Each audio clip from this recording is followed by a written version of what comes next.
آمنت بالله وملائكته وكتبه ورسله واليوم الآخر والقدر خيره وشره من الله والبعث بعد الموت لا إله إلا الله. آمنت بالله وملائكته.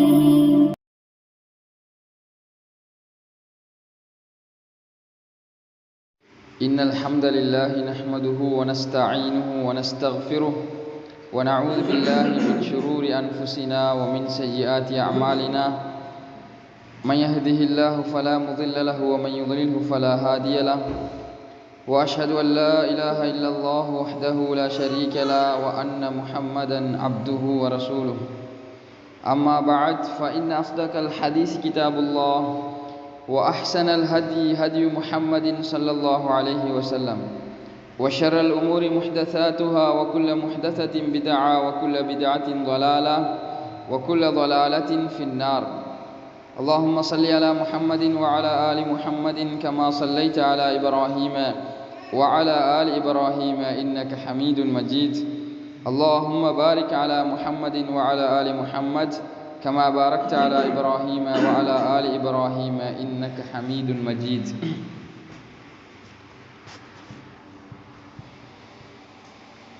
ஜமாஅத்துல் முஸ்லிமீனுடைய இமாம் சையத் மஸ்ஊத் அஹ்மத் ரஹ்மத்துல்லாஹி அலைஹி அவர்கள்தான் கடந்த நூற்றாண்டிலே இந்த உம்மத் பல குழுக்களாக பிரிந்து சேருண்டிருந்த அந்த நாட்களிலே சஹீஹுல் புகாரி சஹீஹ் முஸ்லிம் போன்ற கிரந்தங்களிலே பதிவு செய்யப்படக்கூடிய அந்த ஹதீஸின் அடிப்படையிலே பிரிவு காலத்திலே முஸ்லிம்கள் எப்படி வாழ வேண்டும் என்கின்ற வழிகாட்டல் அந்த 7084வது புகாரி ஹதீஸிலே இடம்பெறுகின்றது. அந்த ஹதீஸின் அடிப்படையிலே இந்த நபி ஸல்லல்லாஹு அலைஹி வஸல்லம் அவர்களினால் ஈசா அலைஹிஸ்ஸலாத்து வஸ்ஸலாம் அவர்களுக்கு பிறகு உயிர்ப்பிக்கப்பட்ட இந்த ஜமாஅத்துல் முஸ்லிமீன் மீண்டும் உயிர்ப்பிக்கப்படுகின்றது. அது காலப்போக்கிலே அதனுடைய கட்டமைப்பு சிதைவடைந்து மங்கி மறைந்து விடுகின்றது.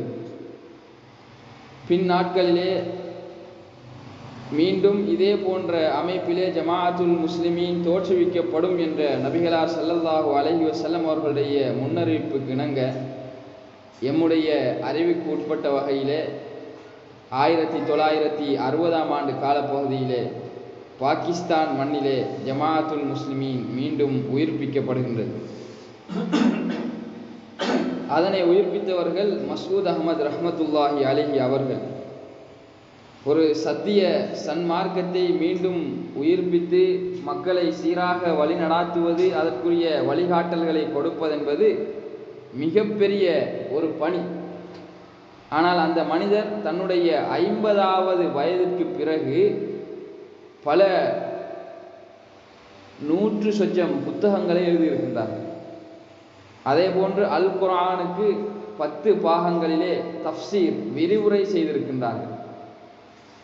அவர்களால் எழுதப்பட்ட புத்தகங்களிலே மிக முக்கியமான ஒரு புத்தகம்தான் மின்ஹாஜுல் முஸ்லிமீன். மின்ஹாஜ் என்றால் வழிகாட்டி, முஸ்லிமீன் என்று சொன்னால் முஸ்லிம்களுக்கு சொல்லப்படும். அப்ப முஸ்லிம்களின் வழிகாட்டி என்ற ஒரு அழகான பெயரை மஸ்ஊத் அஹ்மத் ரஹ்மத்துல்லாஹி அலைஹி இமாம் அவர்கள் போட்டு அதிலே ஒரு மனிதன் இந்த உலகத்திலே பிறந்தது முதல் கொண்டு அவனுடைய மரணம் வரைக்குமான செயல்பாடுகள் எப்படி அமைய வேண்டும் என்கின்ற எல்லா விஷயங்களும் முடியுமான அளவுக்கு அல்லாஹ்வுடைய விசாலமான அறிவிலிருந்து அவன் கொடுத்த அந்த சிறிய அறிவின் மூலமாக அவர்கள் நிறையவே இந்த மார்க்கத்திற்கு பணி செய்தார்கள். அன்றாட இபாதத்துகள் முதல் கொண்டு ஒரு மனிதனுடைய கொடுக்கல் வாங்கல்கள் வியாபாரம் சம்பந்தப்பட்ட இப்படி எல்லா விஷயங்களும், அதுதான் சொல்லுகின்றேன். ஒரு பிள்ளை பிறந்தது முதல் அது வளர்ந்து வாலிபத்தை அடைந்து திருமண வயதை அடைந்து அவர்கள் குடும்பஸ்தர்களாக ஆகி பிறகு வயோதிபத்தை அடைந்து மரணிக்கின்ற வரைக்கும் ஒரு மனிதனுக்கு என்னவெல்லாம் உலக வாழ்க்கையிலே அவசியப்படுகின்றதோ, ஆன்மீக வழிகாட்டல்களாக இருக்கலாம். ஆன்மீக வழிகாட்டல் என்றால் என்ன? மார்க்கம் சம்பந்தப்பட்ட வழிகாட்டல்கள். அதே போன்று உலகம் சம்பந்தப்பட்ட மார்க்கத்தை பேணி வாழக்கூடிய சகல விதமான விஷயங்களும், அவர்களுடைய வாழ்வாதாரத்தை தேடக்கூடிய வழிமுறைகள், வியாபாரம், எப்படி தன்னுடைய குடும்பங்களோடு பிள்ளைகளோடு நடக்க வேண்டும், மனிதர்களோடு எப்படி பழக வேண்டும் என்கின்ற சகல விதமான விஷயங்களும் இந்த மின்ஹாஜுல் முஸ்லிமீன் என்ற நூலிலே விவரிக்கப்பட்டிருக்கின்றது. எப்படி? அவருடைய வார்த்தையில் இருந்தா இல்லை, அல் குர்ஆன் சுன்னாவிலிருந்து தெளிவுபடுத்தப்பட்டிருக்கின்றது. அதனுடைய தமிழ் மொழியிலான மொழிபெயர்ப்பு இப்போது வெளிவந்திருக்கின்றது.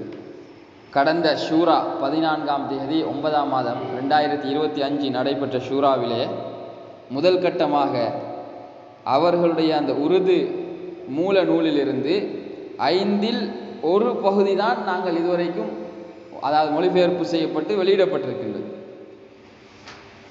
அந்த நூல்களின் பிரதிகள் ஒவ்வொரு கிளைகளுக்கும் கொடுக்கப்பட்டிருக்கின்றன. அவர்கள் தத்தமது கிளைகளிலே அதனை வாசிக்க வேண்டும், முஸ்லிம்களுக்கு அதனூடாக நல்ல விஷயங்களை செய்ய வேண்டும் என்று பணிக்கப்பட்டிருக்கின்றது. அதன் அங்கமாக அந்த நூல் சம்பந்தமாக சிறிய ஒரு அறிமுகத்தோடு அந்த நூலின் ஆரம்பத்திலே இமாம் மசூத் அஹ்மத் ரஹ்மத்துல்லாஹி அலைஹி அவர்கள் கொண்டு வந்திருக்கக்கூடிய விஷயங்களை நாம் தொடராக இன்ஷா அல்லாஹ் பார்ப்போம். இந்த மின்ஹாஜுல் முஸ்லிமீன் என்ற பாடத்தை பொறுத்தவரை ஆண்களும் பெண்களும் விளங்கிக் கொள்ள வேண்டும். இது ஆண்களுக்கும் பெண்களுக்குமான ஒரு பாட வகுப்பு.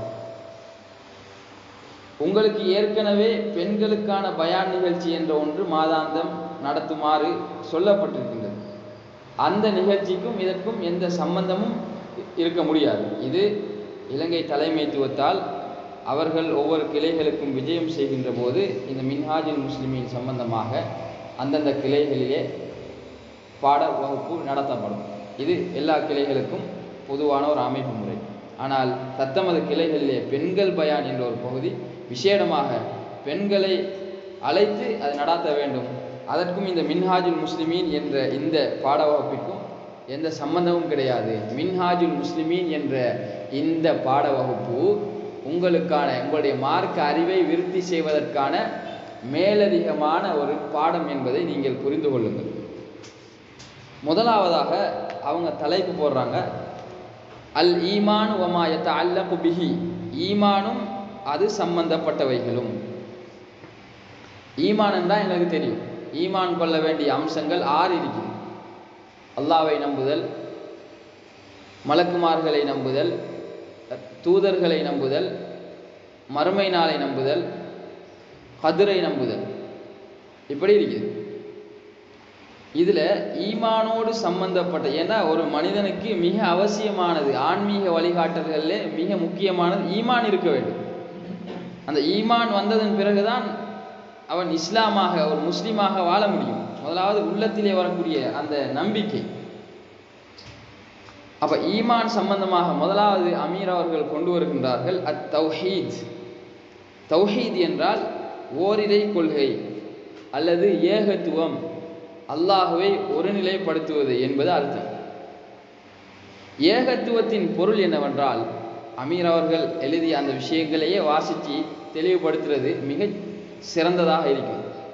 ஏன்னு சொன்னால், இந்த கடந்த நூற்றாண்டினுடைய ஒரு முஜத்திதாக இந்த மார்க்கத்தை உயிர்ப்பித்த புதுப்பித்தவராக அவர்கள் இருக்கின்றார்கள். அவர்கள் மூலமாக நிறைய விஷயங்களை அல்லாஹ் இந்த உலகத்துக்கு கொண்டு வந்திருக்கின்றான். அவைகள் உருது மொழியிலே இருக்கக்கூடிய காரணத்தினால் இலங்கை போன்ற நாடுகளிலே வசிக்கக்கூடிய தமிழ் மொழி பேசக்கூடிய எங்களுக்கு அவர்களுடைய அந்த பெருமதி விளங்குவது கிடையாது. எனவேதான் இலங்கையை பொறுத்தவரை இந்த ஜமாஅத்துல் முஸ்லிமீனுடைய வளர்ச்சி வேகமும் மிகவும் குறைவாக இருப்பதற்குரிய காரணம், உருது மொழி உலகத்திலே இஸ்லாமியர்கள் என்று சொல்லக்கூடியவர்களிலே அதிகமானவர்கள் பேசக்கூடிய மொழி ரெண்டு. ஒன்று அரபு, இன்னொன்று உருது மொழி. இந்த உருது மொழியை தாய்மொழியாக கொண்டவர்கள் அதிகமானவர்களாகவும் அரபு மொழியை தாய்மொழியாக கொண்டவர்கள் அதிகமானவர்களாகவும் இருக்கின்றார்கள். ஆனால் அரபு உலகத்தை பொறுத்தவரை நிறைய விஷயங்கள் கடந்த காலங்களிலே வாழ்ந்த இமாம்களால் சொல்லப்பட்டிருக்கின்றன. ஆனால் உருது உலகத்தை பொறுத்தவரை, உருது மொழியை தாய்மொழியாக கொண்டவர்களுடைய விஷயத்தை பொறுத்தவரை அங்கும் முக்கியமான நூல்கள் வெளியிடப்பட்டிருந்தாலும் கடந்த கால இமாம்களினால் மஸ்ஊத் அஹ்மத் ரஹ்மத்துல்லாஹி அலைஹி அவர்கள் செய்த அந்த சேவையை போன்று சிறந்த ஒரு சேவையை யாரும் செய்ததில்லை என்றுதான் என்னுடைய தேடல் அறிவிலிருந்து நான் சொல்ல முடியும். மௌதூதி என்ற ஒருவர் இருந்தார், ஜமாஅத்தை இஸ்லாமி என்பவருடைய ஸ்தாபகர். அவரும் இந்த உம்மத்துக்கு சில பங்குகளை செய்திருக்கின்றார். ஆனால் அவர்களெல்லாம் ஒரு அடிப்படையிலே சரியாக புரிந்து செயல்படவில்லை, அடிப்படையில் தவறிழைத்து விட்டார்கள் இந்த சமுதாயத்தை ஒற்றுமைப்படுத்த வேண்டிய விஷயத்தில். ஆனால் அதனை அழகாக செய்து தங்களுடைய மரணம் வரைக்கும் நிறைய சேவைகள் செய்தவர் தான் மஸ்ஊத் அஹ்மத் ரஹ்மத்துல்லாஹி அலைஹி. அப்போ ஏகத்துவம் தான் என்னன்னு சொல்லி அவங்க எழுதுறாங்க. ஏகத்துவத்தின் பொருள் என்னவென்றால், அல்லாஹுவை அவனது தனித்துவம், அவனது பண்புகள், அவனது உரிமைகள் விடயத்தில் ஒருவனாக ஏற்றுக்கொள்ளப்படுதலும், அவனுடைய தனித்துவத்தில் அல்லது அவனது பண்புகளில் அல்லது அவனது உரிமைகளில் அவனுக்கு எவரும் கூட்டாக்கப்படாமல் இருப்பதுமாகும். தௌஹீதுனா 3 சப்ஜெக்ட்ஸ். ஒன்று, அல்லாஹ்வை அவனுக்கென்றே சில தனித்துவங்கள் இருக்குது. ஒன்று. ரெண்டாவது, அவனுக்கென்று சில பண்புகள் இருக்குது. மூணாவது, அந்த ரப்புல் ஆலமீனுக்கு சொல்லி சில உரிமைகள் இருக்குது. இந்த 3 விஷயங்களிலும் அவனுடைய படைப்பினங்களில் எவரையும் நாங்கள் இணையாக ஆக்கக்கூடாது, அல்லாஹ்வுடைய ஸ்தானத்திலே கொண்டு போய் சமனாக நாங்கள் வைக்கக்கூடாது, கூட்டு சேர்க்கக்கூடாது. அவனுடைய தனித்துவத்தில் அல்லது அவனது பண்புகளில் அல்லது அவனது உரிமைகளில் அவனுக்கு எவரும் கூட்டாக்கப்படாமல் இருப்பதுதான் தௌஹீதுடைய வரைவிலக்கணம். உயர்வான அல்லாஹ் ஒருவனாவான், அவன் தனித்துவமானவனாவான், அவன் ஏகன், ஒரே ஒருவன். ஏகன்டா ஒரே ஒருவனுக்கு சொல்றது. அப்ப அல்லாஹ்வை அவன் எந்த துறையில எடுத்தாலும் அவனுக்கு இணையே கிடையாது. பண்புகள் எடுத்தா அவன் பண்புக்கு நிகராக யாரும் செல்ல முடியாது. அவனுக்கு சில உரிமைகள் இருக்கு, அந்த உரிமைகள் விஷயத்தை யாரும் நெருங்க முடியாது. உதாரணமாக பண்புகள் சொன்னா அவனுக்குரிய ஆற்றல்கள், சக்தி, அதே போன்று அவனுடைய கண்ணியம், அவனுடைய புகழ்ச்சி, இதுல எல்லாம் மனிதர்கள் நெருங்கவே முடியாது. அதே போன்று அல்லாஹ்வுக்கு சில உரிமைகள் இருக்கு. உதாரணமாக சொல்றேன்னா, அது சம்பந்தமாக அழகா பின்னால் அமீர் அல்லாஹ்வுடைய உரிமைகள் என்னன்னு சொல்லி ஓடராக கொண்டு வரார். அந்த ஆரம்பம் தானே சொல்றேன். உதாரணமாக ரிஸ்க் வழங்குற உரிமை யார உரிமை? படைப்பினங்களுக்கு அல்லாஹ்வுடைய உரிமை. அதே போன்று உயிர் வாழ செய்யறது, மரணிக்க செய்யறது, இதெல்லாம் யார உரிமை? அல்லாஹ்வோட சம்பந்தப்பட்டது. இதுல மனிதர்கள் தலையடிக்க இயலாது. அதே போன்று அல்லாஹ்வுடைய தனித்துவம்னு சொன்னா அவன் விஷயத்துல, அதாவது அவன் தனித்துவமானவன். இப்போ மனிதர்களை பொறுத்தவரையில அவர்களுடைய வாழ்க்கை விஷயங்கள், மனித ஜின்கள், ஏனைய படைப்பினங்கள், அவங்க மனித ஜின்களை பொறுத்தவரையில் அவங்க திருமணம் முடிச்சு குடும்பம் நடத்தி தங்களுடைய இனங்களை பெருப்பிச்சு இப்படி, இது மனிதர்களுடைய ஒரு தனித்துவம். ஆனால் அல்லாஹ்வுடைய தனித்துவத்தில் அது அவனுக்கு எந்த இணையுமே இல்லை, அவனுக்கு மனைவி மக்கள் இல்லை, பிள்ளைகள் இல்லை, அது அவனுடைய தனித்துவம். இந்த விஷயங்களை நாங்கள் விளங்கிக்கிறோம். தௌஹீத் என்பது அனைத்து நல்லமல்களுக்கும் அடிப்படையாகும். தௌஹீத் இன்றி செய்யப்படக்கூடிய நல்லமல்கள் பயனற்று விடுகின்றன. தௌஹீத் இல்லை என்றால் ஈமானும் இல்லை. தௌஹீதும் ஷிர்க்கும் ஒன்றுக்கொன்று எதிரானவை. தௌஹீத் இன்றி விடிவு கிடையாது. தௌஹீதுடன், அதாவது ஏகத்துவத்துடன் ஷிர்க் இருக்கும் நிலையில் விடிவு அசாத்தியமானது. ஷிர்க் இணை வைத்தல் எந்த சந்தர்ப்பத்திலும் மன்னிக்கப்படாது. தௌஹீதுனா என்னன்னு பார்த்துட்டோம். அல்லாஹ்வுடைய ஒவ்வொரு விஷயத்திலும் அவனுடைய தனித்துவம், அவனுடைய உரிமைகள், பண்புகள் விஷயத்துல யாரையுமே நாங்கள் கூட்டு சேர்க்கல அவனுடைய படைப்பினங்கள்ல. அப்ப இந்த நிலையில இருந்து கொண்டுதான் நாங்கள் அமல்களும் செய்வோம். அப்ப இந்த தௌஹீத் இல்லாம செய்யப்படக்கூடிய நல்லமல்கள் பயனற்று விடும். உயர்வான அல்லாஹ் கூறுகின்றான் 4வது அத்தியாயம் 48வது வசனத்திலே, இன்னல்லாஹ லா யக்ஃபிரு அன் யுஷ்ரக பிஹி, நிச்சயமாக அல்லாஹ் தனக்கு இணை வைக்கப்படுவதை ஒருபோதும் மன்னிக்க மாட்டான். வயக்ஃபிரு மா தூன தாலிக லிமன் யஷா, அது அல்லாதவைகளை தான் நாடியவர்களுக்கு மன்னித்து விடுகின்றான். வமன் யுஷ்ரிக் பில்லாஹி ஃபகத் இஃப்தரா இஸ்மன் அலீமா, எவர்கள் அல்லாஹ்வுக்கு இணை வைக்கின்றார்களோ அவர்கள் பெரும் பாவத்தை கற்பனை செய்து கொண்டார்கள், பெரிய ஒரு பாவத்தை செய்து விட்டார்கள் என்று அல்லாஹ் சொல்றான். அப்போ அல்லாஹ்வுக்கு இணை வைக்கின்ற விஷயத்துல நாங்கள் கவனமாக இருக்கணும். அல்லாஹ்வுடைய அந்த 3 முக்கியமான பண்புகள் இருக்குது, 3 முக்கியமான அடிப்படைகள் தௌஹீதுடைய, அதில் நாங்கள் அல்லாஹ்வுக்கு யாரையுமே இணையாக்கிடக்கூடாது. ஈமான் கொண்டதன் பிறகு யாரேனும் ஒருவர் ஷிர்க் வைப்பாராயினால் அவருக்கு அவருடைய ஈமான் எந்த பிரயோசனத்தையும் அளிக்காது. எவர் ஈமானுடன் ஷிர்கை கலக்கவில்லையோ அவருக்கே அவருடைய ஈமான் பிரயோசனத்தை பெற்றுக் கொடுக்கும். உயர்வான அல்லாஹ் கூறுகின்றான், அல்லதீன ஆமனு வலம் யல்பிசு ஈமானஹும் பிதுல்மின் உலாயிக லஹுமுல் அம்ன் வஹும் முஹ்ததூன், எவர்கள் ஈமான் கொண்டு தங்களுடைய ஈமானுடன் அநியாயத்தை கலக்கவில்லையோ அத்தகையவர்களுக்கு பாதுகாப்பு உண்டு, மேலும் அத்தகையோரே நேர்வழி பெற்றவர்களும் ஆவார்கள். 6வது அத்தியாயம் 82வது வசனம். அப்ப ஈமான்ட பகுதி முழு மனிதர்கள்ல இருக்குது. பெரும்பாலும் நாம நாஸ்திகர்களை தவிர ஈமான் நம்பிக்கை என்பது எல்லா மனிதர்கள்லையும் இருக்குது. மாற்று மதத்தவங்கள்லையும் இருக்குது, இந்துக்கள்லையும் இருக்குது, பௌத்தர்கள்லையும் இருக்குது, கிறிஸ்தவர்கள் யூதர்கள்லையும் இருக்குது. அவங்கள்ட்ட கேட்டா உங்களை படைச்சது யாருன்னு கேட்டால் அவங்க சொல்லுவாங்க, மேலே உள்ள ஒருத்தன் தான் படைச்சான். உங்களுக்கு சாப்பாடு தாரது ரிஸ்க்கு தாரது யாருன்னு கேட்டால் அல்லான்னு சொல்லுவாங்க. இந்த மலையெல்லாம் பொழிவிக்கிறது யார் வானத்தில் இருந்து, அல்லான்னு சொல்லுவாங்க. ஆனால் இந்த நம்பிக்கை மட்டும் இருந்து சரி வராது. ஜமாத்துல் முஸ்லிமில் இருக்கக்கூடிய நாங்கள் ஆண்கள் பெண்கள் மிக முக்கியமாக கவனிக்க வேண்டிய விஷயம் என்னன்னா, இந்த நம்பிக்கைகள் எல்லாருலையும் இருக்குது, அதே மாதிரி எங்கள்லையும் இருக்குது. இந்த நம்பிக்கை இருக்கக்கூடிய நிலையில அல்லாஹ்வுக்கு எந்த ஒன்றையும் இணை கற்பிக்க கூடாது என்பதைத்தான் அல்லாஹ் எங்கள்லேருந்து எதிர்பார்க்கிறான். அப்ப சிலர் என்ன செய்வாங்களாம், அல்லாஹ்வை நம்பிக்கை கொண்ட நிலையில அவர்கள் இணை வைக்கக்கூடியவர்களாக உலகத்தில் வாழுவார்கள் என்பது இயல்பான ஒரு விஷயம்ன்றதை அல்லாஹ் சொல்றான். அதுதான் அந்த குர்ஆன் வசனம் சொல்றது, எவர்கள் நம்பிக்கை கொண்டு அவர்களுடைய ஈமானிலே அநியாயத்தை கலக்கவில்லையோ அவர்கள் தான் வெற்றியாளர்கள், நேர்வழி பெற்றவர்கள். அப்ப இதுல ஈமானோட அநியாயத்தை கலக்குறதுன்னா இந்த வசனம் இறங்கின உடனே நபித்தோழர்களுக்கு பெரிய கஷ்டமா போயிடுது. லம்மா நஸலத் அல்லதீன ஆமனு வலம் யல்பிசு ஈமானஹும் பிதுல்மின், எவர்கள் தங்களுடைய ஈமானோட அநியாயத்தை கலக்கவில்லையோ என்ற வசனம் இறங்கியதும் கால அஸ்ஹாபு ரசூலில்லாஹி ஸல்லல்லாஹு அலைஹி வஸல்லம், நபிகளாருடைய தோழர்கள் எல்லாம் கதைக்க ஆரம்பித்தார்கள்.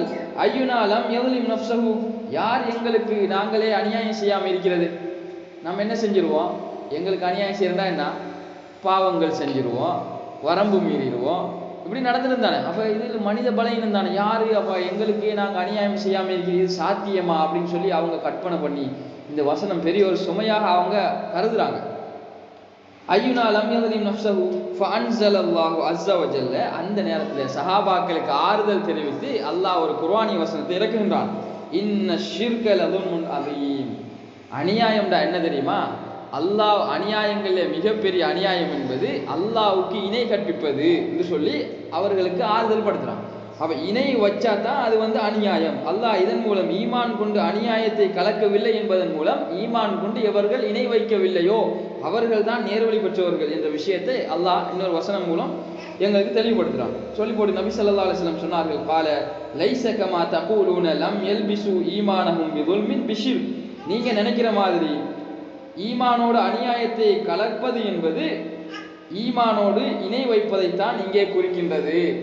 அவலம் தஸ்மஉ இலா கௌலி லுக்மான் லிப்னிஹி, உங்களுக்கு தெரியாத அல்லாஹ் குர்ஆன்ல லுக்மான் என்ற அந்த நல்ல மனிதர் தன்னுடைய மைந்தனுக்கு பையனுக்கு உபதேசம் செய்கின்ற போது ஒரு முக்கியமான விஷயத்தை சொன்னார். யா புனைய, என்னுடைய அருமை மகனே, என்னுடைய அருமை பிள்ளையே, லா துஷ்ரிக் பில்லா, அல்லாஹ்வுக்கு நீ எந்த ஒன்றையும் இணை வைக்காதே. இன்ன ஷிர்க லதுல்முன் அதீம், ஏனென்றால் ஷிர்க் தான் அல்லாஹ்வுக்கு இணை கற்பிப்பதுதான் மகத்தான அநியாயமாகும் என்று லுக்மான் அலைஹிஸ்ஸலாம் சொன்னார்களே, இதுதான் ஈமான் கொண்டு அநியாயத்தை கலக்கக்கூடாது என்பதனுடைய விளக்கம் என்பதாக அல்லாஹ் அந்த விளக்கத்தை கொடுத்த உடனே சஹாபாக்களுக்கு திருப்தியாகிடும். அப்படியா, அப்போ ஷிர்க் வைக்காமல் நாங்கள் இருக்கலாம் தானே, அல்லாஹ்வை நம்பிக்கை கொண்டு. ஆனால் அநியாயன்றது சில போது நாம் நம்மளுக்கு அநியாயம் செஞ்சுருவோம், சில போது நாங்கள் பிறருக்கு அநியாயம் செஞ்சுருவோம். செஞ்சால் மன்னிப்பு கேட்கணும், தௌபா செய்யணும், பிறரோட சம்மந்தப்பட்டால் அவங்ககிட்ட நாங்கள் மன்னிப்பு கேட்கணும். அப்போ இங்கே அநியாயம் என்றது ஷிர்க் வைக்கிறது தான் குறிக்குது என்ற விஷயத்தை அந்த அல் குர்ஆன் வசனத்துக்கு நபி ஸல்லல்லாஹு அலைஹி வஸல்லம் விளக்கமாக கொடுக்குறாங்க. சிலர் ஈமான் கொண்டதன் பின்னரும் இணை வைக்கின்றார்கள் என்பது மேற்கூறப்பட்ட திருவசனத்திலிருந்து நிரூபணமாகின்றது. மசூத் அஹ்மத் ரஹ்மத்துல்லாஹி அலைஹி எழுதுறாங்க, அப்போ ஈமான் கொண்டதுக்கு பிறகு சிலர் என்ன செய்கிறாங்க, இணைய வைக்கிறதுக்குரிய சந்தர்ப்பம் இருக்குது என்பது மேற்கூறப்பட்ட வசனம் மூலம் எங்களுக்கு தெளிவாகின்றது. மேலும் தங்களை முஃமின்கள் என்று அடையாளப்படுத்துகின்ற அதே வேளை முஷ்ரிக்குகளாகவும் இருக்கின்றனர். நல்லா விளங்கிக்கலுங்க. தாங்கள் விசுவாசிகள் என்று தங்களை அடையாளப்படுத்துகின்ற அந்த நேரத்தில் அவர்கள் முஷ்ரிக்குகளாகவும் ஆகிவிடுகின்றார்கள் என்ற ஒரு மிக முக்கியமான விஷயத்தை சொல்றாங்க. இன்றைக்கு நாம பார்க்குறோம், அதிகமான மக்கள் ஈமான் கொண்டிருக்கிறாங்க, ஆனால் அல்லாஹ்வுக்கு நிறையவே இணை கற்பிக்கிறாங்க. அந்த இணைகள் எப்படி இருக்குது? இப்போ மாற்று மதத்தவர்களை பொறுத்தவரையில் அவங்க சிலை வணக்கம் மூலமாக அல்லாஹ்வுக்கு என்ன செய்கிறாங்க, இணை கற்பிக்கிறாங்க. உதாரணமாக அல்லாஹ்வுக்கு தான் நாங்கள் இபாதத் செய்யணும், அப்படி தானே? அது அவங்க என்ன செஞ்சாங்க, அவங்க கையால் வடிவமைக்கப்பட்ட ஒரு கல், மண், களிமண் சிலைக்கு போய்த்து அல்லாஹ்வுடைய ஸ்தானத்தில் அந்த சிலையை வச்சு அதை வணங்குறாங்க. அப்போ இது இணை. இது எங்கள் எல்லாருக்கும் சாதாரணமாக தெரியக்கூடியது. அதே மாதிரி இன்னும் சில இணைகள் இருக்குது. அல்லாஹ்வுடைய பண்புகள் விஷயத்தில், அவனுடைய அதிகாரம் விஷயத்தில் கூட மக்கள் விளங்காத்தனமாக தெரியாதனமாக இணைகள் வச்சிருறாங்க. அந்த இணை சம்பந்தமான அறிவு இஸ்லாம் கொடுக்கப்பட்ட இந்த பிரிவுகளுக்கு கூட இல்லை. அப்போ அதுகளை தான் நாங்கள் இன்ஷா அல்லாஹ் முதற்கட்டமாக இதில் தொடராக நாங்கள் பார்ப்போம். எனவே அல்லாஹ் இன்னொரு இடத்துல சொல்கின்றான் மிக தெளிவாக, நாங்கள் சொன்ன மாதிரி இப்போ சிலர் என்ன செய்கிறாங்க, ஈமான் கொண்ட நிலையில் ஷிர்க் வைக்கிறாங்க. அதை அல்லாஹ் உறுதிப்படுத்துகிறான். சூரா யூசுப் 106 வமா யுமினு அக்ஸருஹும் பில்லாஹி இல்லா வஹும் முஷ்ரிகூன். அவர்களில் பெரும்பாலானோர் இணை கற்பிப்போராகவே தவிர அல்லாஹுவை ஈமான் கொள்வதில்லை, நம்புவதில்லை. அப்போ இந்த ஈமான்ல பிரயோசனம் இருக்குதா? ஒருபோதும் பிரயோசனம் இல்லை. அதே மாதிரி தான் இன்றைக்கு நம்ம சமூகம், நபி ஸல்லல்லாஹு அலைஹி வஸல்லம் அவருடைய உம்மத், அவங்களில் பெரும்பாலானவர்கள் ஈமான் கொண்டிருக்கிறாங்க, அல்லாஹ்வை நம்பிக்கிறாங்க, ரசூலுல்லாஹ்வை ஏற்றிருக்கிறாங்க, மலக்குமார்கள், சொர்க்கம், நரகம் எல்லாத்தையும் நம்பிக்கிறாங்க. ஆனால் அவர்களில் பிரிந்து இந்த இருக்கிறது, பிரிந்து சிதைவடைந்து ஒற்றுமை இன்மை இருக்குதே, இதுவும் அல்லாஹ் குர்ஆன்ல இணைன்னு தான் சொல்றான். அந்த இணை இருக்குது. அப்போ அந்த இணை வச்சாலும் என்ன, அங்கே அவங்க அநியாயம் செஞ்சுட்டாங்க ஈமான் கொண்டதுக்கு பிறகு. அப்போ விடிவு கிடையாது. எனவே தான் ஜமாஅத்துல் முஸ்லிமீன் இந்த பிரிவு என்ற இணையிலிருந்து மக்களை பாதுகாக்கிறதுக்கு கடுமையாக பாடுபட்டு கொண்டிருக்கிறது என்பதை நாங்கள் புரிஞ்சு கொள்ளணும். எனவே தௌஹீத் சம்பந்தமான விடயம் மிகவும் நுணுக்கமானதாகும். இப்போ நாம சொன்ன விஷயத்தில் வச்சு தௌஹீதை பற்றி அமீர் எழுதுறாரு, தௌஹீத் சம்பந்தமான விஷயம் சும்மா லேசான விஷயம், அது ரொம்ப நுணுக்கமான ஒரு பகுதி.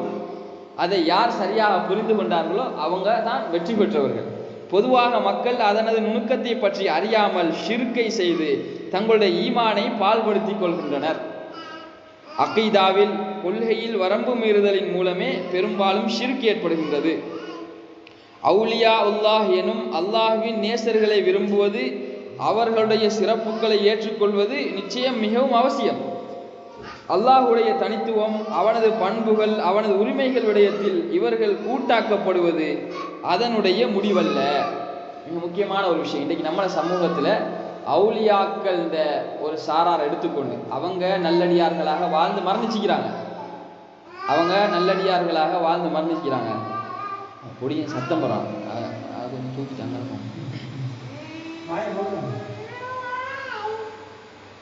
விளங்காது, அவங்க விஷயம் விளங்காது. மிக முக்கியமான பாடங்கள். அப்ப நம்ம சமூகத்துல அவுலியாக்கள் என்று சொல்லி அவங்கள நேசிக்கிற வெளிப்பாடாக என்ன செய்யறாங்கன்னா, அதிகமான மக்கள் அவங்க நல்லமல்கள் செஞ்சு நல்லடியார்களாக மௌத்தா போய்த்தாங்க.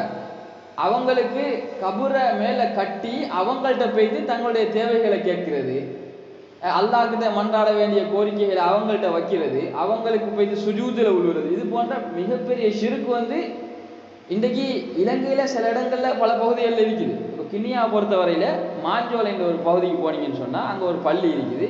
அது ஒரு அவுலியா இருக்கிறாரான்னு சொல்லி அவங்க விளக்கம் கொடுத்துக்கிட்டு அது கபரை கட்டி அவர்கிட்ட போய்த்து சில விஷயங்களை கேட்கறது. யாருக்காவது குழந்தை பாக்கி இல்லைன்னு சொன்னா அவர்கிட்ட போய்த்து எனக்கு குழந்தை தான் கேட்கறது, அல்லது அவருக்கு போய்த்து சஜதா செய்யறது, அல்லது ருக்கு செய்யறது. இந்த மாதிரியான விஷயங்கள் இருக்குது. இதை நம்மளோட சமூகம் நபி ஸல்லல்லாஹு அலைஹி வஸல்லம் அவரோட உம்மத்தே செய்யுது. என்ன பாருங்க, எந்த அளவுக்கு இந்த சமூகத்தில் ஒரு பிழையான ஒரு அகீதா, பிழையான ஒரு கொள்கை வந்திருக்குதுன்னு சொல்லி. அப்போ இதைத்தான் இங்க அமீர் அவங்க கொண்டு வராங்க. அகீதாவில் வரம்பு மீறுதலின் மூலம் பெரும்பாலும் ஷிர்க் ஏற்படுகின்றது. அவுலியா அல்லாஹ்வுடைய நல்லடியார்கள் எனும் அல்லாஹ்வின் நேசர்களை விரும்புவது, அவர்களுடைய சிறப்புகளை ஏற்றுக்கொள்வது நிச்சயம் மிகவும் அவசியம். ஆனால் அல்லாஹ்வுடைய தனித்துவம், அவனது பண்பாடுகள், அவனது உரிமைகள் விடயத்திலே இவர்கள் கூட்டாக்கப்படுவது அதனுடைய முடிவு அல்ல. இப்ப அல்லாஹ் கிட்ட போய் கேட்க வேண்டிய கோரிக்கை, யா அல்லாஹ் எனக்கு குழந்தை இல்லைன்னு சொன்னா அல்லாஹ்ட்ட தான் நம்ம கையேந்து கேட்கும், நேரடியா கேட்கலாம். இதை கொண்டு போய்த்து செத்தவன் உக்கி மண்ணா போன ஒரு நல்லடியார் அவர் செஞ்ச நலவுக்காக அல்லாஹ் கிட்ட அவருக்கு கூலி கிடைக்கும், அவருக்கு எதுவுமே விளங்காது நாம கேட்கிற விஷயங்கள். அவர்கிட்ட போய்த்து எங்களுக்கு இதை தாங்க அதை தாங்கன்னு கேட்டா இதுதான் அல்லாஹ்க்கு செய்யக்கூடிய இணை வைப்பு. இது சமூகத்துல இருக்குது. அப்ப அவங்க என்ன செய்யறாங்கடா, அந்த மக்கள் அவங்கள அன்பு வைக்கிறோம், அவங்கள நேசிக்கிறோம் தான் போயிட்டு அந்த கோரிக்கையை முன் வைக்கிறாங்க. ஆனால் நேசிப்பதன் முடிவு இது அல்ல, இது ஷிர்க்ல கொண்டு போய் விட்டுருன்னு சொல்லி அவங்க எழுதுறாங்க. உண்மையான ஒரு விஷயத்தை தெளிவுபடுத்துறாங்க. அதாவது மக்கள் இதனை அன்பு என கருதுகின்றனர், எனினும் இது அன்பு அல்ல, இது தங்களுக்கே விரோதமான ஒரு செயலாகும், அல்லாஹ்வுடைய கோபத்தை பெற்றுத்தரக்கூடியதாகும். அல்லாஹ்வுடைய அவுலியாக்களை அல்லாஹ்வுடைய பண்புகள் விடயத்தில் அல்லாஹ்வுடன் கூட்டாக்காமல் இருப்பது அவர்களுக்கு எந்த குறையையோ அவமதிப்பையோ ஏற்படுத்த போவதில்லை. அல்லாஹ்வுடைய பண்புகள் விஷயத்துல அவுலியாக்களை நாங்கள் கூட்டாக்காம இருக்கிறது அவங்களுக்கு எந்த குறையையும் ஏற்படுத்தாது, அவங்களுக்கு ஒரு கண்ணியத்துல ஒரு தாக்கத்தை ஏற்படுத்தாது. அவங்க நல்லவர்கள், நல்லடியார்கள், நன்மை செஞ்சுட்டு முந்திட்டாங்க, அவ்வளவுதான்.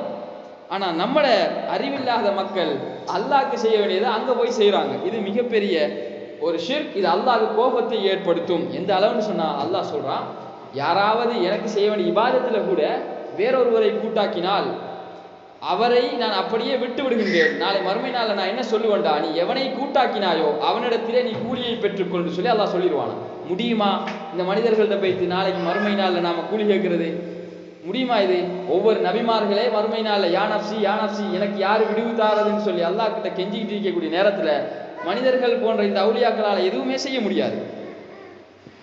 எனவே அவர்களோ அவர்களுடைய உயரிய அந்தஸ்துகளில் வெற்றி பெற்றவர்கள், அவங்க செஞ்ச அந்த நன்மைகளை அவங்க வெற்றி பெற்றாங்க. இறுதியில் அன்பு என்ற அடிப்படையில் வரம்பு மீறுவதன் காரணமாக மறுமை வாழ்க்கை நாசமாகி விடுகின்றது. யார மறுமை வாழ்க்கை நாசமாகுது?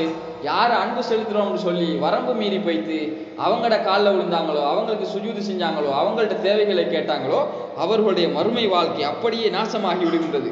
ஏகத்துவத்தில் இடைவெளி ஏற்படுகின்றது. தௌஹீதில் இந்த ஏகத்துவத்தில் பெரிய இடைவெளி ஏற்படுகின்றது. அனைத்து நற்செயல்களும் அழிந்து நாசமாகி விடுகின்றன. இந்த இணை வைக்கக்கூடிய நிலையில என்ன நற்செயலை செஞ்சாலும் அல்லாஹ் ஏற்றுக்கொள்ள மாட்டான். அல்லாஹ்வுடைய நேசர்கள் மீதும் அல்லாஹ்வுக்காக வேண்டியே அன்பு கொள்ளப்பட வேண்டும். எனவே அந்த அல்லாஹ்வுக்காக வேண்டிய அன்பு, எந்த அல்லாஹ்வுக்காக வேண்டி அன்பு கொள்ளப்படுகின்றதோ அவனுடைய உயரிய அந்தஸ்து, அவனது தனித்துவம், அவனது வரம்புகளை பேணிய வகையில் அன்பு கொள்வதே அல்லாஹ்வுடைய நட்பொருத்தத்தை பெற்றுத்தரும்.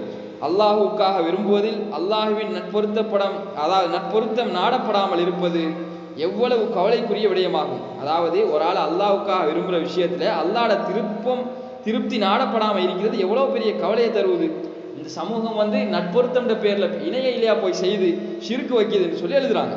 அல்லாஹுவோ ஒவ்வொரு செயலுக்குமான வரையறைகளை ஏற்படுத்தி இருக்கின்றான். எனவே அந்த வரையறுக்கப்பட்ட வரம்புகளை கண்ணியப்படுத்துவது அல்லாஹ்வுடைய நட்பொருத்தத்தை பெற்றுத்தரக்கூடிய காரணியாக இருக்க முடியும். அல்லாஹ்வுக்கு மாறு செய்து கொண்டு அல்லாஹுவை மகிழ்விப்பதென்பது ஒரு ஏமாற்றமேயாகும். எனவே இதிலிருந்து தவிர்த்து நடப்பது மிகவும் அவசியமாகும். அல்லாஹ்வை நாம சந்தோஷப்படுத்துறோம்னு சொல்லி பெய்த்து அல்லாஹ்வை என்ன செய்யறோம், நாம அல்லாஹ்வுக்கு மாறு செய்யறோம். எனவே இது ஒரு பெரிய ஒரு ஏமாற்றம் எங்களுக்கு. இப்போது நாம் தௌஹீத் வேண்டி நிற்கக்கூடியவைகளையும் அதிகமான மக்கள் செய்துவிடக்கூடிய அதன் அனைத்து விதமான ஷிர்க்குகளை பற்றியும் தெளிவுபடுத்துகின்றோம். எனவே ஒவ்வொருவரும் அவைகளை மிகவும் அவதானத்துடன் படித்து ஷிர்க்குடைய அனைத்து வகைகளில் இருந்தும் விடுபட முயற்சிக்க வேண்டும். மாறாக அவைகளுக்கு அருகாமையில் கூட சென்றுவிடக்கூடாது. இதோட இந்த பாடவகுப்பு முடியுது. இப்போ இறுதியில் அமீர் என்ன சொல்றாங்கன்னா, இப்போ தௌஹீத் சம்பந்தமாக உங்களுக்கு ஒரு சின்ன விளக்கம் ஒன்று கிடைச்சிருக்கு. தௌஹீத் சொன்னா அல்லாஹ்வுடைய தனித்துவம், அவனுடைய பண்புகள், அவனுடைய உரிமைகள் விஷயத்துல அவனுடைய படைப்பினங்களில் யாரையுமே நாங்கள் கூட்டாக்க கூடாது. இதுதான் சுருக்கம். இப்ப இந்த மக்கள், இந்த மனித சமுதாயம் எப்படியெல்லாம் அல்லாஹ்வுடைய இந்த பண்புகள், தனித்துவம், உரிமைகள் விஷயத்துல ஷிர்க் வச்சிருக்கிறாங்கன்றத இன்ஷா அல்லாஹ் நாங்க வரக்கூடிய சந்தர்ப்பங்கள்ல இதே போன்று ஆண்கள் பெண்களுக்கான பாடவகுப்புல தருவோம். அதை நீங்க நன்றாக விளங்கி மனசுல எடுத்து நாங்களும் அமல் செய்யறதோட எங்களோட உள்ளத்துல கூட அந்த மாதிரியான சிந்தனைகள் வராம, அப்படி வார நேரம் அதிலிருந்து நாங்கள் உடனடியாக மீள்றதுக்குரிய சந்தர்ப்பங்களை அல்லாஹ் எங்களுக்கு ஏற்படுத்தி தரணும். அதிகமான ஆண்களாக இருந்தாலும் சரி, பெண்களாக இருந்தாலும் சரி நம்மட சத்தியத்தில் வளர்ந்து வரக்கூடிய வாலிபர்கள், இஸ்லாத்தை ஏற்றுக்கொண்டவர்களாக இருந்தாலும் சரி, இந்த மாதிரி இந்த மிக முக்கியமான இந்த தௌஹீத் விஷயத்தில், ஏகத்துவம் விஷயத்தில் அவங்களுக்கு இந்த சரியான புரிதல்கள் குறைவு. அதிகமாக நம்மளோட பிள்ளைகள் எடுத்துக்கொண்டா உம்மா வாப்பா இஸ்லாத்தில் இருக்கிறாங்கன்னு சொல்லி அவங்களும் சில அடிப்படைகளை விளங்கி வந்திருக்கிறாங்க. ஆனால் ஏன் நாம் இப்படி இருக்கணும், என்னத்துக்காக நாம் இந்த மாதிரி சமூகத்தை விட்டு ஒதுங்கணுன்றெல்லாம் அவங்க எந்த அளவுக்கு சிந்திக்கிறாங்கன்ற விஷயம், அறிவுகள் போதாமல் தான் இருக்குது. அதை நாங்கள் அந்த வாலிபர்களுக்கான அந்த நிகழ்ச்சிகள், இது போன்ற நிகழ்ச்சிகளில் வாலிபர்கள் கலந்து கொள்கிற நேரம் அவங்களுக்கு இந்த தெளிவுகள் கிடைக்கும். அப்போ இன்ஷா அல்லாஹ்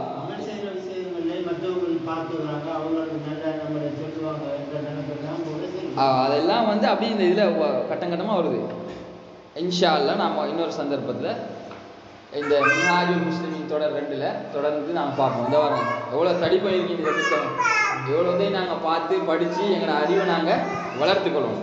அதே நேரம் நம்மளோட இங்கே இருக்கக்கூடியவங்களுக்கு சொல்கிறேன், இந்த புத்தகம் இங்கே கிண்ணியாவில் இந்த இடத்துல தொழுகை நடைபெறக்கூடிய இந்த முசல்லாவில் இருக்கும். நீங்கள் விரும்பினா பெண்களாக இருக்கலாம், ஆண்களாக இருக்கலாம், உங்களுக்கு ஃப்ரீ டைம்களில் அல்லது நேரம் கிடைக்கிற நேரம் இந்த புத்தகம் தமிழ் மொழியில் தானே இருக்குது. இது மிகப்பெரிய ஒரு பொக்கிஷம். சரியா? இப்போ நான் உங்களுக்கு வாசித்து விளக்கப்படுத்த இருக்குது. இதில் ஏதாவது உங்களுக்கு மூடலாக இருந்தால், இந்த பிள்ளைகளோட இறைச்சலால் உங்களுக்கு புரியாமல் இருந்தால் நீங்கள் என்ன செய்யுங்க, இப்போ நாங்கள் 2 பக்கம் தான் பார்த்துக்கிறோம். இந்த 2 பக்கத்தையும் நீங்கள் ஒரு மீட்டி இன்னும் என்ன செய்யலாம், உங்களோட அறிவை, மார்க்க அறிவை வளர்த்து கொள்றதுக்கு இன்ஷா அல்லாஹ் முயற்சி செய்யலாம். எதிர்காலத்தில் இந்த புத்தகம் ஒவ்வொரு வீடுகளிலையும் இருந்து அந்த முஸ்லீம்களை வழிநடாத்த வேண்டும் என்று நாங்கள் எதிர்பார்க்குறோம். இப்போ முதற்கட்டமாக ஒவ்வொரு கிளைகளுக்கும் நாங்கள் கொடுத்துருக்கிறோம். சிலர் எடுத்துகிட்டு போய்க்கிறாங்க. சில சவர்மார்கள் தங்களுடைய குடும்பம் சார்பாக எடுத்து போய்க்கிறாங்க. இது ஒரு பிரதியினுடைய விலை 1500 ரூபா. இன்ஷா அல்லாஹ் அது நீங்கள் படிக்கிறதோட தலைமைத்துவம் சார்பாக நம்மளுக்கு ஒரு கடமை இருக்குது, மக்களுக்கு விழிப்புணர்வுகளை ஏற்படுத்துறது, மார்க்கத்தை சொல்லிக் கொடுக்கிறது. எனவே மசூத் அஹமது இமாம் அவர்களுடைய அந்த நூல்களின் அடிப்படையில் உங்களுக்கு மார்க்க வகுப்புகள் இன்ஷா அல்லாஹ் எதிர்காலத்தில் நடைபெறும். தொடர்ந்து நடக்கிறதுக்கு எல்லாரும் துவா செஞ்சு கொள்ளுங்க இன்ஷா அல்லாஹ். சுப்ஹானல்லாஹி பிஹம்திஹி சுப்ஹானக்கல்லாஹி பிஹம்திக அஷ்ஹது அல்லா இலாஹா இல்லா அன்த அஸ்தக்ஃபிருக வ அத்தூபு